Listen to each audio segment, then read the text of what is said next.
पुण्यानुष्ठान भाव विशुद्धि का आधार है। बढ़ी हुई भाव विशुद्धि ही हमारे जीवन की उपलब्धि है।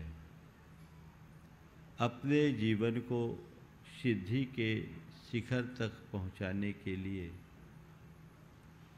हमें पहले शुद्धि को अपनाना जरूरी है। शुद्धि से ही सिद्धि मिलती है। इस आशय की बात विगत दिनों से आप सबके मध्य चल रही है। आचार्य कुंद कहते हैं कि पुण्य संचय के कुछ विशेष निमित्त हैं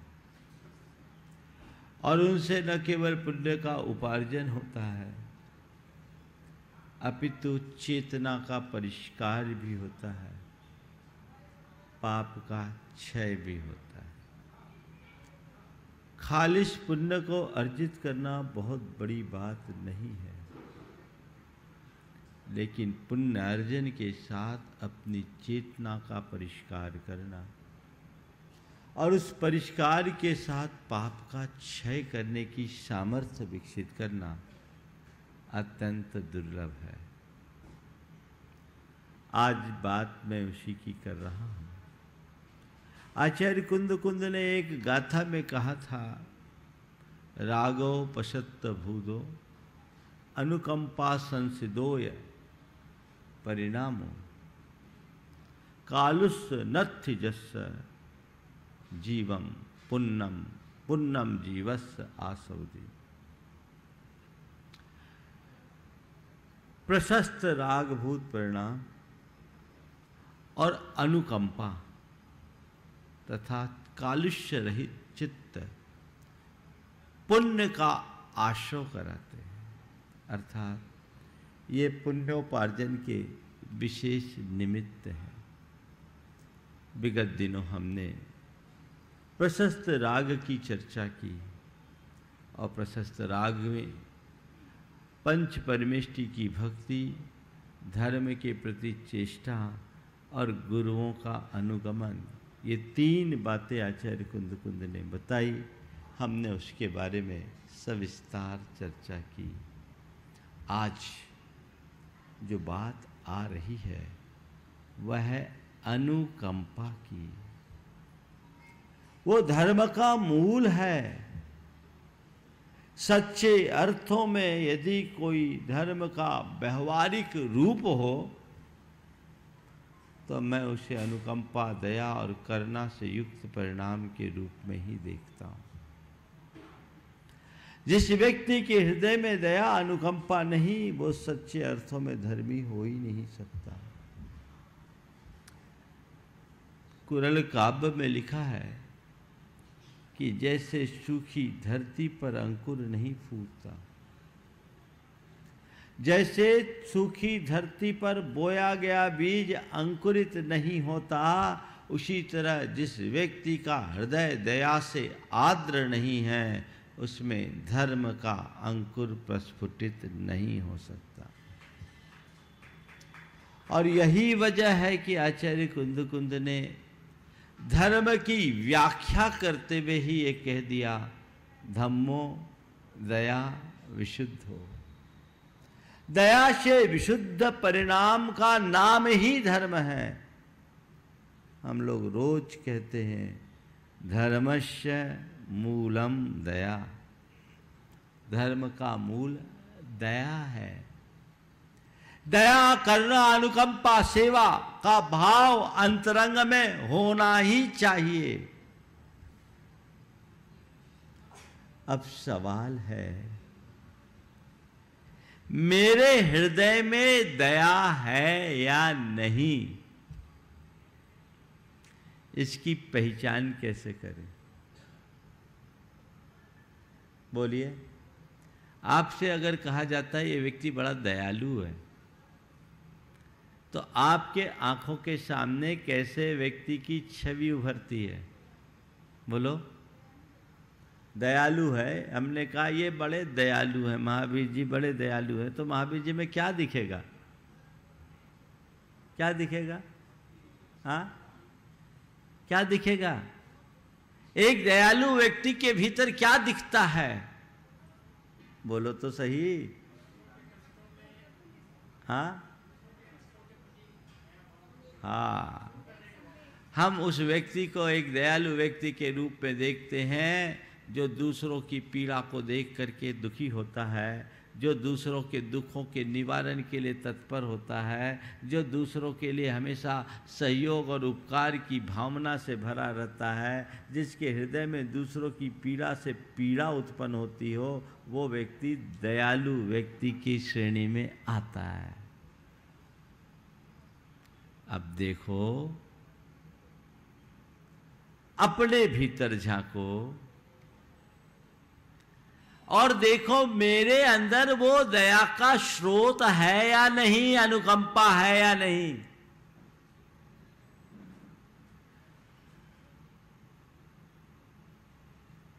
अगर वो है तो मैं धर्मी कहलाने का अधिकारी हूं,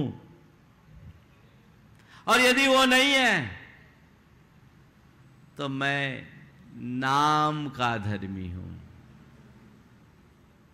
संत कहते हैं नाम का नहीं, काम का धर्मी बनो। और अपने हृदय को दया करुणा अनुकंपा से भरो। अनुकंपा की व्याख्या करते हुए आचार्य कुंद कहते हैं, तिकिदम बुभुक्षिदम वा दठून जो होदि दुहिद मनो परिवज्जदितम कि भैया तस्से सा होदि अनुकंपा। बड़े साफ शब्दों में उन्होंने अनुकंपा की अवधारणा को स्पष्ट किया है। जिसका मन दुखित होता है, तिकिदम बुभुक्षिदम वा दठूने जो होदि दुहिद मनो। दूसरे दीन दुखी भूखे प्यासे पीड़ित को देखकर जिसका मन दुखित होता है, केवल भूखा प्यासा नहीं, सब पीड़ित व्यक्ति को देखकर जिसका मन दुखी होता है और उस दुख से द्रवीभूत होकर तम किवया परिवज्जति, जिसके हृदय में कृपा का भाव प्रकट होता है, तस्सेसा होदि अनुकंपा, उसका नाम अनुकंपा है। अनुकंपा तब तक घटित नहीं होगी जब तक तुम्हें दूसरों की पीड़ा अपनी पीड़ा प्रतीत नहीं होगी। पर की पीड़ा को देखकर चित्त में कपकपी आने का नाम अनुकंपा है।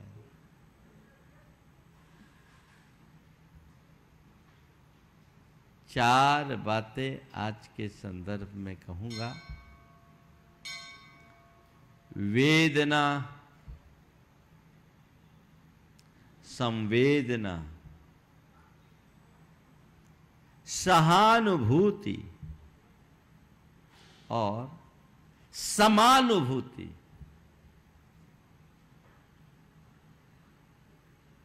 चारों शब्द आपके जाने पहचाने शब्द हैं, पर हमें देखना है कि ये मेरे जीवन में किस रूप में चरितार्थ हो रहे हैं। सबसे पहली बात है वेदना की, है ना। वेदना का मतलब क्या है? दुख, कष्ट, पीड़ा, उद्वेग। वेदना अच्छी नहीं मानी जाती। आचार्य कुंद कहते, तुम पर कितना भी कष्ट आए, कितना भी दुख आए, आंसू मत बहाओ। अपनी वेदना को सहो। क्या करो? सहो। वेदना को प्रकट ही मत होने दो। कदाचित कुछ घट भी जाए तो उसका अनुभव मत करो। पीड़ा न हो ये मेरे हाथ में नहीं है,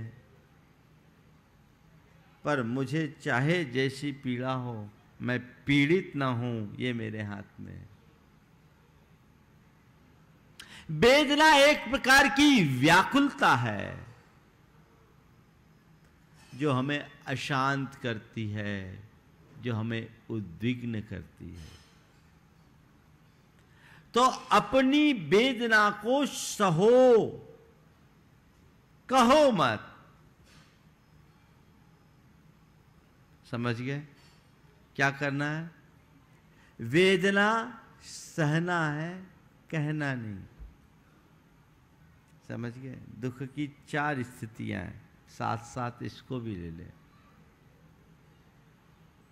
दुख भोगना, दुख सहना, दुख देना और दुख मिटाना। दुख भोगना, दुख सहना, दुख देना और दुख मिटाना। दुख भोगने का मतलब क्या? किसी भी प्रकार की शारीरिक मानसिक परेशानी आने से मन को दुखी कर लेना, अशांत हो जाना, उद्विग्न हो जाना, आंसू बहाते रहना। भोगते हैं कि नहीं? भोगेंगे। उससे क्या होगा? नए दुखों का बीज और पड़ेगा और उससे दुख की ये संतति लंबे समय तक चलते रहेगी। अनादि से यही होता आया है। इससे आगे है दुख सहना। दुख सहना का मतलब तुम्हारे जीवन में चाहे कैसा कष्ट हो, परेशानी हो, मुश्किल हो, मुसीबतें हो, संकट हो, कर्म का उदय मानकर, अशुभ संयोग मान करके उसे सहज भाव से स्वीकार लेना, दुख को सहना है। दुख को भोगने से दुख दूना होता है। दुख को भोगने से दुख दूना होता है और दुख को सहने से दुख की जड़ उखड़ती है। आप लोग ईमानदारी से बताइए क्या करते हो? दुख भोगते हो या सहते हो? हाँ, भोगते हैं और कसम खाए हैं आखिरी तक भोगते ही रहेंगे, ऐसा? अब क्या करना है महाराज? अभी तक तो हमने भोगा है, अब हमारी समझ विकसित हो गई, अब हमें सहना है। खुद के दुखों को सहना है और मेरे दुख मुझे ही सहना है, कोई दूसरा नहीं सह सकता। तीसरी स्थिति है दुख देना। सबको देने का अभ्यास तो बना हुआ है, एक दूसरे को दुखी करते हैं। कई लोगों को तो आनंद ही इसी में आता है जब सामने वाले को दुखी करे। ये महान अर्थ। जीवन में कभी किसी को दुख मत देना, न दुखी होना न दुख पहुंचाना। बन सके तो औरों का दुख मिटाना। थोड़ी देर बाद इसकी चर्चा करूंगा। मैं मूल विषय पर आता हूं। वेदना दुखी करती है, दुख से जुड़ी हुई चीज है, इससे बचो। वेदना की जगह संवेदना ले। वेदना की जगह संवेदना ले। वेदना और संवेदना में अंतर क्या है? वेदना और संवेदना में अंतर क्या?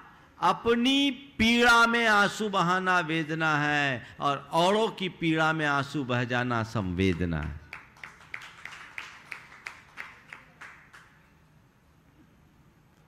तुम थोड़ा देखो, खुद के ऊपर थोड़ा सा भी कष्ट आता है, कितने विचलित हो जाते होते हो। स्वयं के ऊपर थोड़ा सा भी कष्ट आने पर विचलित हो जाते हो। कहते नहीं, स्वयं पर कितना भी कष्ट आए सहो,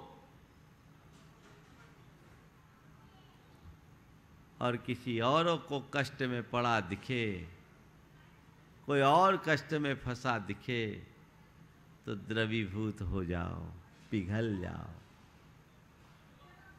मैं अक्सर कहता हूं, स्वयं के कष्टों के प्रति सहनशील बने और औरों के कष्टों के प्रति संवेदनशील बने। दूसरों के कष्ट मुझे मेरे कष्ट लगे, जब तक मनुष्य के हृदय में इस प्रकार की संवेदना प्रकट नहीं होती, तब तक सच्चे अर्थों में वो धर्मात्मा कहलाने का भी अधिकारी नहीं है। आज के इस दौर में सबसे ज्यादा प्रभावित यदि कुछ हुआ है तो क्या हुआ है? वो मनुष्य के मन की संवेदना प्रभावित हुई है। दिनों दिन संवेदना छीन होती जा रही है, मोथली होती जा रही है। लोग संवेदन शून्यता की ओर बढ़ रहे हैं। इसका कुपरिणाम देखने को मिलता है। अब कोई मरे जिए हमें क्या लेना देना। अब गैरों के प्रति करुणा और दया की बात तो बहुत दूर है। अब तो लोग अपनों की भी घोर उपेक्षा करते दिखाई पड़ते हैं। बदलाव घटित होना चाहिए। अपने अंतरंग में वैसी सोच विकसित होनी चाहिए, तब कहीं जाकर हम अपने जीवन में धर्म का लाभ ले सकेंगे। तो आचार्य कुंद कह रहे हैं, तुम्हें भोजन मिल गया, तुम इतने मात्र से संतुष्ट मत रहो। कोई दूसरा भूखा न रहे, इसका भी ध्यान रखो। 4 शब्द है: प्रकृति, विकृति, दुष्कृति और संस्कृति। क्या बोला? प्रकृति, विकृति, दुष्कृति और संस्कृति। चारों शब्द जाने पहचाने है ना, लेकिन इन्हें थोड़ा मेरे हिसाब से समझिए। भूख लगने पर भोजन करना प्रकृति है ना। भूख लगने पर भोजन करना प्रकृति है, और बिना भूख के भोजन करना विकृति है ना। भूख लगने पर भोजन करना प्रकृति है, बिना भूख के भोजन करना विकृति है, और दूसरों का छीन के खाना दुष्कृति है ना। भूख लगने पर भोजन करना प्रकृति, बिना भूख के भोजन करना विकृति, और दूसरों का छीन के खाना दुष्कृति, और भूखे को खिला के खाना हमारी संस्कृति है। हमारी संस्कृति संवेदना की संस्कृति है। भूखे को खिला करके खाओ तो तिखिदम बुभुक्षिदम वा दट्ठू ने जो होदि दुहित मनो। भूखे प्यासे व्यक्ति को देखकर जिसका मन दुखी होता है, परिवज्जति तम किविया तस्से सा होदि अनुकंपा। कागजों में लोग आजकल अनुकंपा ढूंढते हैं, बस अनुकंपा दया करुणा की बातें हैं, व्यवहार में बहुत कम दिखता है। लोग देख करके अनदेखा कर देते हैं। ये बात ठीक नहीं है। अपनी संस्कृति को पहचानिए। हम लोग जिस परंपरा में जन्म लिए हैं, वहाँ आज भी चूल्हे की पहली रोटी गाय के लिए निकाली जाती है ना? आज भी निकाली जाती है। क्यों? क्यों? हम अपने से पहले औरों की चिंता करते हैं। मेरी भूख मिटे, पर इस जग में कोई भूखा न रहे। मैंने कई बुजुर्गों को देखा, जब भोजन के लिए बैठते तो पहला कौर निकाल के बाहर कर देते, किसी कौवे को, किसी पक्षी को दे दे, कि चलो इस संसार में कोई भूखा न रहे। ये भाव अंतरंग में होना चाहिए। गुरुदेव ने बहुत अच्छे शब्दों में लिखा है कि भूखे परिसर देखकर भोजन करते आप। भूखे परिसर देखकर भोजन करते आप, फिर भी खुद को समझते दयामूर्ति निष्पाप। क्या करारा तमाचा दिया है। सब लोग आजू बाजू में भूखे हैं और तुम छक के खा रहे हो और अपने आप को दया मूर्ति मान रहे हो। नहीं, अगर तुम्हारे हृदय में संवेदना होगी तो दया का स्रोत अपने आप फूटेगा, तुम रह नहीं सकोगे।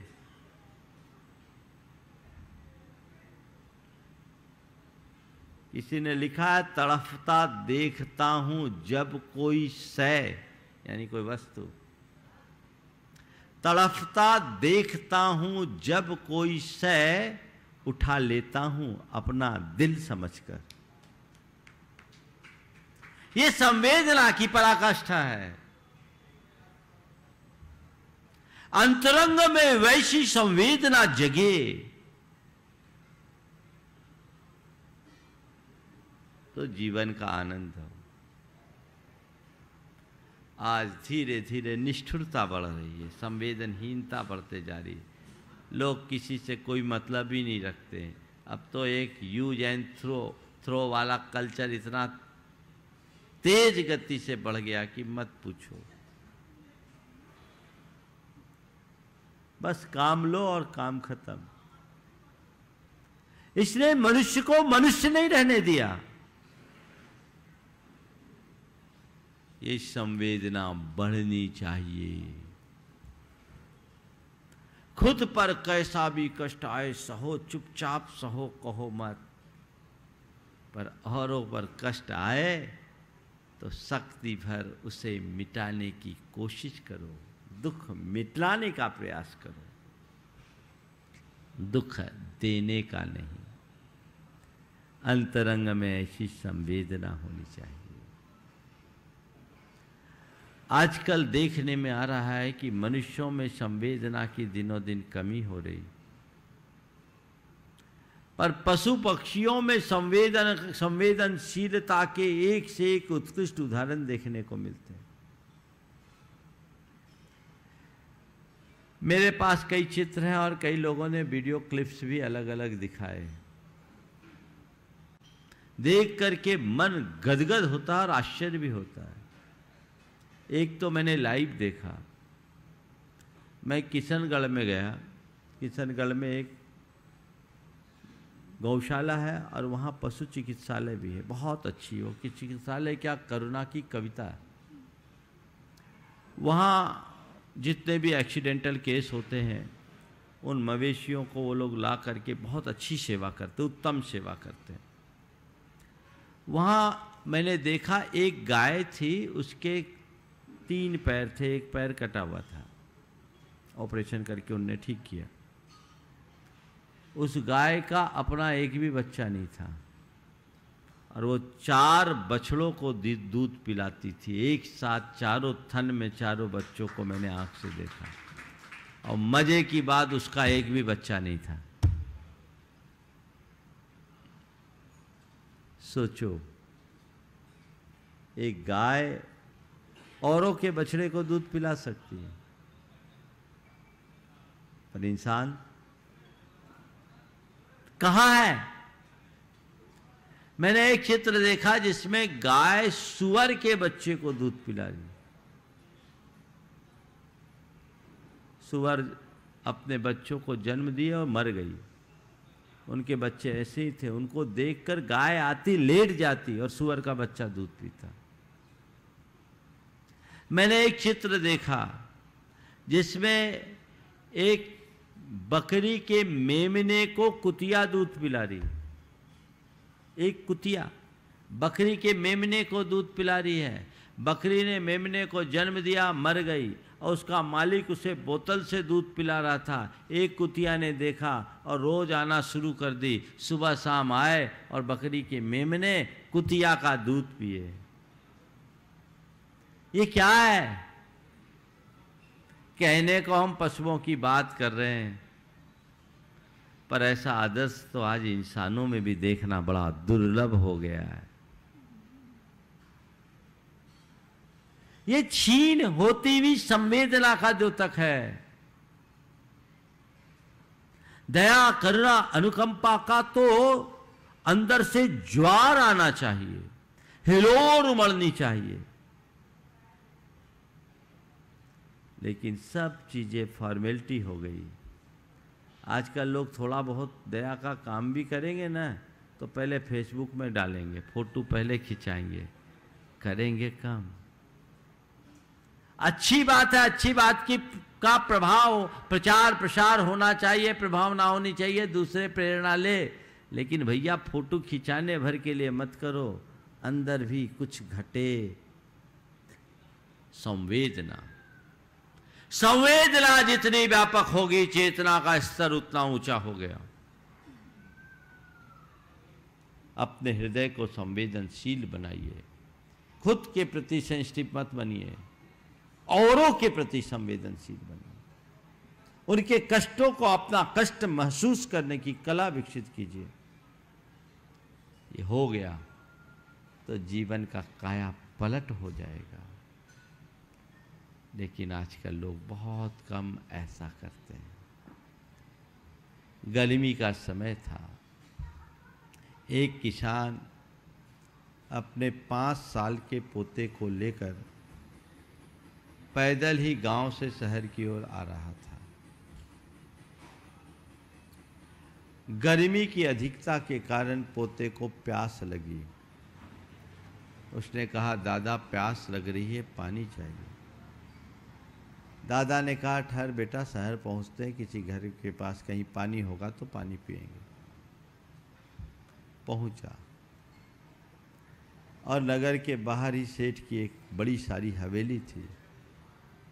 उस हवेली में पहुंच गया, निवेदन किया, सेठ साहब मेरे बेटे को प्यास लगी है, अगर पानी मिल जाए तो बड़ी कृपा होगी। बैठिए, आदमी आता है। बैठिए, आदमी आता है। सेठ साहब अखबार पढ़ने में मगन हो गए। तो आज 10 मिनट बीत गए, कोई आदमी नहीं आया और बेटा यहां मचल रहा है, दादा पानी। ने कहा, सेठ साहब बेटा मचल रहा है, पानी का प्रबंध हो जाए। कह दिया ना, आदमी आता, आने दो। उस किसान ने दोनों हाथ जोड़े और कहा, सेठ साहब थोड़ी देर के लिए आप ही आदमी बन जाइए ना, इससे अच्छी बात क्या होगी। थोड़ी देर के लिए आप ही आदमी बन जाइए ना। मैं आपसे पूछता हूँ, उस आदमी को आदमी कैसे कहा जाए जो प्यासे को पानी न पिला सके? उस आदमी को आदमी कैसे कहा जाए जो भूखे को रोटी न खिला सके? उस आदमी को आदमी कैसे कहा जाए जो किसी दुखिया का दुख दूर करने को हाथ न बढ़ा सके? मनुष्य का तो मनुष्यता मनुष्य की तभी सार्थक होती है जब वह पर पीड़ा के हरण में तत्पर होता है। अंतरंग में ऐसा भाव जगना चाहिए, अनुकंपा। देखो हमारे गुरुदेव की अनुकंपा का स्तर क्या है। अभी जब 2019 में गुरु चरणों में रहने का सौभाग्य मिला, बिहार हुआ, नेवावर से सतवास के रास्ते में थे। रास्ते में जानकारी मिली कि इस वर्ष फसल में कुछ ऐसे कीट प्रकट हुए हैं जो दिन में धरती में 5-7 इंच नीचे चले जाते हैं और रात में बाहर निकलते हैं और रात भर में पूरी खेत साफ कर देते हैं। एक इलाके विशेष में ये प्रकोप बहुत था, उसकी तेजी से फैलने की संभावना थी। गुरु महाराज को बताया लोगों ने, वो सुने और एकदम गंभीर हो गए। मैंने पूछा, गुरुदेव आज आप इतने गंभीर क्यों? क्योंकि जब ये बात बताई गई तो मैं उस समय उपस्थित नहीं था। बाद में मालूम पड़ा कि जब से गुरुदेव ने सुना तो एकदम गंभीर हो गए। मैंने पूछा क्या? बोले मैं सोच रहा हूं कि इस धरती का क्या होगा, दुनिया का क्या होगा। और ये सब हिंसा के प्रयोगों का कुपरिणाम है, अंधाधुंध कीटनाशकों और रासायनिक खादों के प्रयोगों का परिणाम है। अगर यही स्थिति रही तो इस धरती के प्राणियों का क्या होगा। ये क्या है? ये ही करुणा है, यही विश्व कल्याण की भावना है। और इसी भावना की उत्कटता से सम्यक दृष्टि को तीर्थंकर प्रकृति का बंद हो जाता है। एक इतने बड़े महापुरुष जो अपने शरीर की तनिक भी परवाह नहीं करते, बड़े से बड़े कष्टों को हंसते हंसते सहते हैं, लेकिन जिन्हें इस धरती पर थोड़ा सा भी संकट दिखे और हिला दे, वो करुणा है। तुम क्या कर रहे हो? अरे अब तो जमाना ही खराब है, हम कहां तक करेंगे, ये सब तो चलता है। नहीं, संवेदना जगनी चाहिए। एक भिखारी एक सेठ के यहां गया, बोला सेठ साहब 3 दिन का भूखा हूं, कुछ दे दो। सेठ ने कहा यहां कुछ नहीं है, जाओ। भिखारी भी ऐसा वैसा नहीं था, कहा सेठ साहब कुछ तो दो, 3 दिन का भूखा हूं, कुछ तो आपको देना पड़ेगा। सेठ भी कुछ पल के लिए उसकी बातों में आ गया, बोला ठीक है मैं दूंगा, पर एक शर्त है। बोले क्या? बोले मेरी 2 आंखों में एक आंख असली है, एक नकली है, पत्थर की है। तो ये बता दे कि कौन सी आंख नकली है। अगर तू ये बता देगा कि कौन सी आंख नकली है तो मैं जरूर तुझे आज रोटी खिलाऊंगा, क्योंकि आंखें कुछ इस तरह की जड़ी हुई थी कि कोई पकड़ नहीं पाता। तो ये बार बता दे कौन सी आंख नकली है। उसने देखा और कहा सेठ साहब आपकी दाईं आंख नकली है। सेठ साहब आपकी दाईं आंख नकली है, हकीकत में उसकी दाहिनी आंख नकली थी। कहा तूने बताया तो सही, पर यह बता तुझे पता कैसे लगा। तुमने बताया तो सही, पर यह बता तुझे पता कैसे लगा। उसने कहा बस क्या बताऊं सेठ साहब, उसी में थोड़ा सा पानी दिख रहा था, उसी में थोड़ा पानी दिख रहा था, तो मैंने सोचा ये नकली आंख होगी, क्योंकि तुम जैसे व्यक्ति की असली आंखों में पानी आ ही नहीं सकता। वस्तुतः आंख के पानी के सूख जाने का नाम ही संवेदनहीनता है। वेदना न हो, संवेदना हो। फिर है सहानुभूति। वेदना से पीड़ित व्यक्ति सहानुभूति प्रकट करते हैं, एक दूसरे के प्रति सहानुभूति होती। ये वेदना में भी है और संवेदना में भी है। लोग पर की वेदना से पीड़ित होकर के अपनी ओर से सहानुभूति प्रकट करते हैं और खुद की वेदना में भी औरों से सहानुभूति की अपेक्षा रखते हैं। मुझे कष्ट हो तो कोई मुझे सहानुभूति प्रकट करे, अपेक्षा होती कि नहीं होती?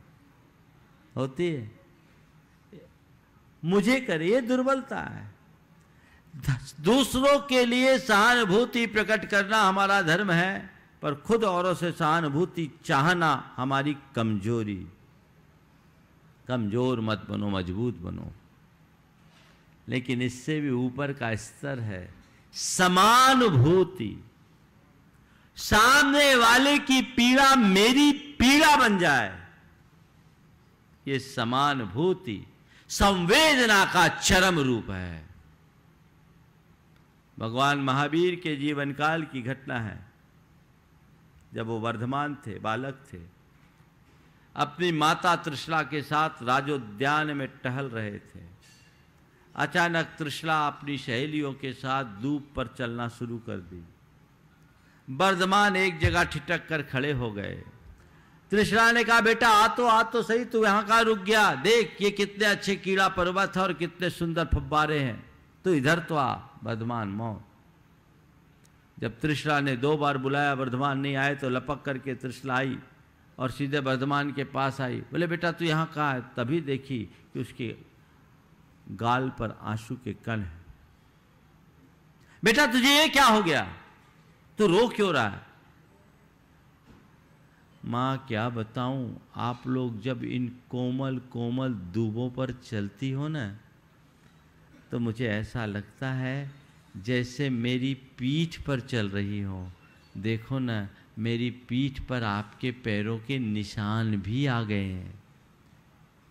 त्रिशला सुनी तो एकदम बदहवासी हो गई। फट से भगवान वर्धमान की शर्ट को उतारा, देखा वहां निशान थे। वो हतप्रभ रह गई। क्या था? ये है समानुभूति, संवेदना का चरम रूप, जो दूब में भी अपनी अस्तित्व का आभास करा दे, अपनी सत्ता का आभास करा दे।